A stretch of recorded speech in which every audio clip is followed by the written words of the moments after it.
একবার এক গভীর পণ্ডিত ব্যক্তি নৌকা করে নদী পার হচ্ছিলেন। নৌকার মাঝি ছিল একজন সাদাসিধে মানুষ, যে নদী ছাড়া আর কিছু তেমন জানত না।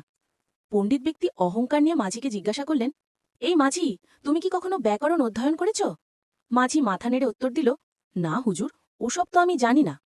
পণ্ডিত ব্যক্তি তাচ্ছিল্যে সুরে বললেন, ছি ছি, তোমার জীবনের 4 ভাগের 1 ভাগ বৃথা চলে গেল, জ্ঞান অর্জন করনি। কিছুদূর যাওয়ার পর পণ্ডিত আবার জিজ্ঞাসা করলেন, আচ্ছা, তুমি কি কখনো সাহিত্য বা কবিতা নিয়ে আলোচনা করেছ?